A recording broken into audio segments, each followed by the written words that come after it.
Sir అది to let board. అవునమ్మా, single bedroom ఉంది.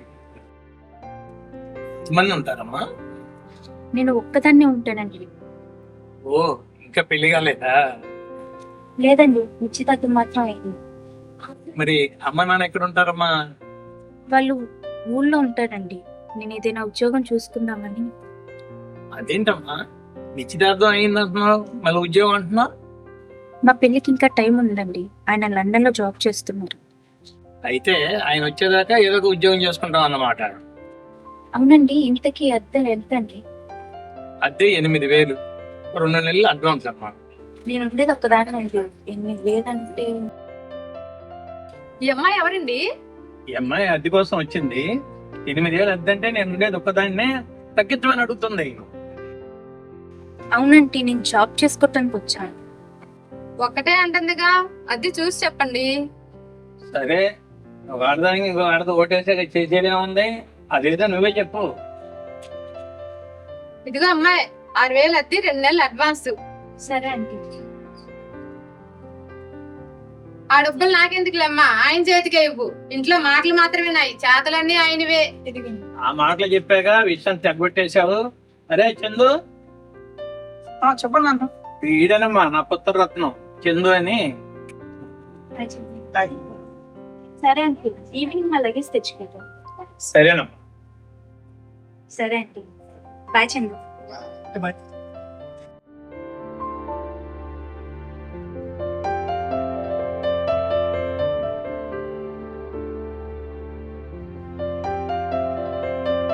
బ్యాగ్ ఇలా ఇవ్వు. ఎన్నో థ్యాంక్స్ అండి.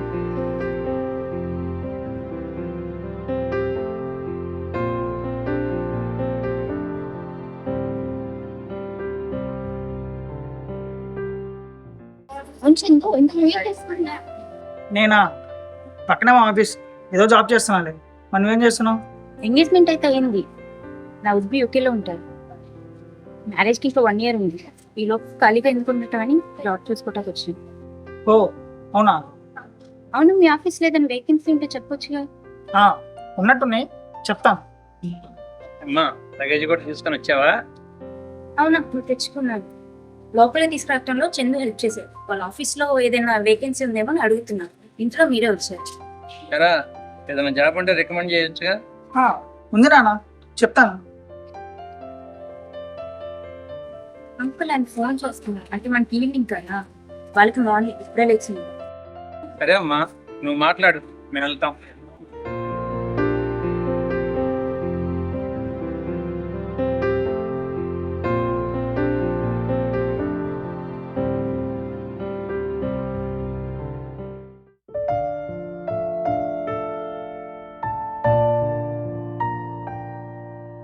ఓకే డాడీ, ఆఫీస్కి వెళ్ళొస్తాను. మళ్ళీ బాయ్. బాయ్ అమ్మా.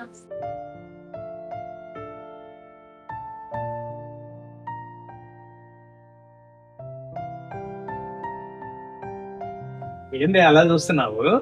చూడకండి, ఏం చేయమంటారు? వాడికి పెళ్లి చేస్తుంటే వాడి పిల్లలంతా కలిసి వెళ్ళి ఉండేవాడు. ఇప్పుడు ఆ అమ్మాయి ఎవరితోనో కలిసి వెళ్తున్నాడు. ఆ పిల్లకి ఆల్రెడీ ఎంగేజ్మెంట్ అయ్యింది. నేను చేయమన్నది ఆ పిల్లతో కాదు, వేరే పిల్లని చూసి పెళ్లి చేయండి. చేస్తానులేవే, నాకు వాడి పెళ్లి చేయాలని ఆశగానే ఉంది.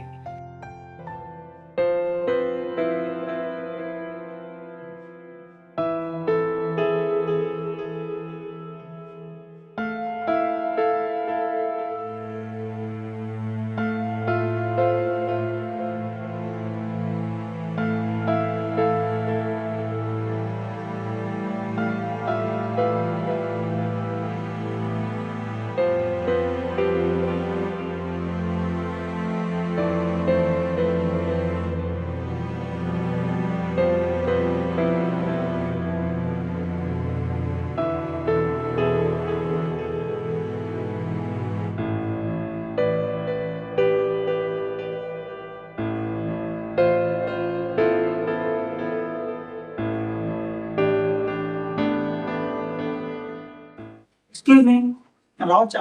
ఇలాంటి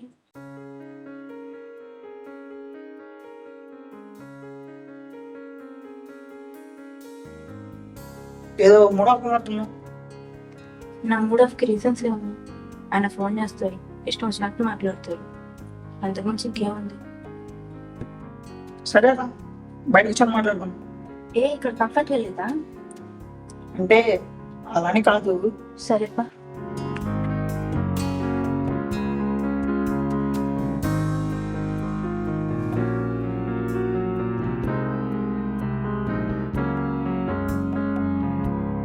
ఓయ్, ఏమైంది ఇలా చిరక్గా ఉన్నావు? ఏముంది, మీ అబ్బాయికి మామూలే. ఎంగేజ్మెంట్ ఏంటంటే అమ్మాయి వాళ్ళ సగం కంట్రోల్లో వచ్చి ఫీల్ అవుతుంది. ఓ, మీ సార్తో గొడవ పడ్డావు? అరే, జాబ్ వద్దంటాడు, ఎవరితో మాట్లాడొద్దంటాడు, అలా ఎలా ఉండగలవు? తన భయం తనకు ఉంటుంది కదా, నువ్వు జాగ్రత్తగా ఉండాలి కదా చెప్పేది. చిన్నప్పటి నుంచి తల్లిదండ్రులు నేర్పుతున్నాడు జాగ్రత్తగా ఉండాలి. అరే, కొత్తగా ఇద్దరు నేర్పేది ఏముంది? అంటే అలాని కాదు, నువ్వే తను కొంచెం అర్థం చేసుకోవచ్చు కదా. ఓ, ఇప్పుడు అబ్బాయివే కదా, అందుకే అతనికి సపోర్ట్ చేస్తే.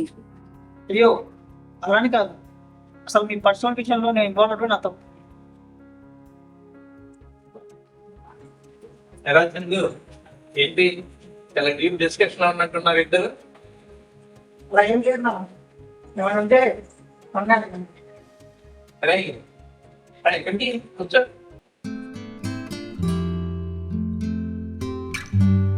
అమ్మా ఇందు, ఏమైంది?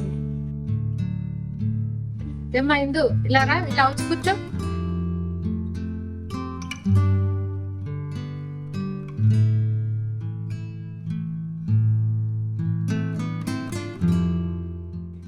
ఏంటమ్మా ఏమైంది? అదేం లేదంటున్నా. ఏమి లేదంటావేంటమ్మా? వచ్చినప్పటికి వస్తున్నా, ఎప్పుడు ఫోన్ మాట్లాడినా ఏదో కోపంగా చిరాగ్గా ఉంటున్నావు. ఏం చెప్పమంటారంటే ఎంగేజ్మెంట్ అయిన దగ్గర నుంచి చూస్తున్నా, ఎప్పుడు ఏదో గొడవ. ఇప్పుడు నీకు ఈ జాబ్ ఎందుకని గొడవ పడుతున్నాడు? నేను చాలా లక్కీ అంటే అంకుల్ లాగా అర్థం చేసుకున్న వాళ్ళు అందరికీ దొరకదు.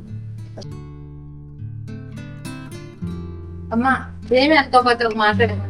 ఏం పర్లేదు అంకుల్. చంద్ర గురించి నీ అభిప్రాయం ఏంటి? లక్ష్మి, అబ్బా మీరు ఉండండి, నీ అభిప్రాయం చెప్పమ్మా. చందుకు ఏంటంటే చాలా మంచోడు, అంకుల్ లాగా ప్రతి ఒక్క విషయాన్ని అర్థం చేసుకుంటాడు. అయితే మా చందునే పెళ్లి చేసుకోవచ్చుగమ్మా. అది వాళ్ళు అలా ఏమనుకోకమ్మా, దాన్ని తెలియక అట్లనే మాట్లాడుతుంటది. అయ్యో అదేం లేదు అంకుల్, చందు అంటే నాకు ఇష్టమే, కానీ చందుకు నేనంటే ఇష్టమో లేదని తెలియదు కదా. ఎరా, ఈ సంగతి ఏంటి? నీకు ఇష్టమేనా?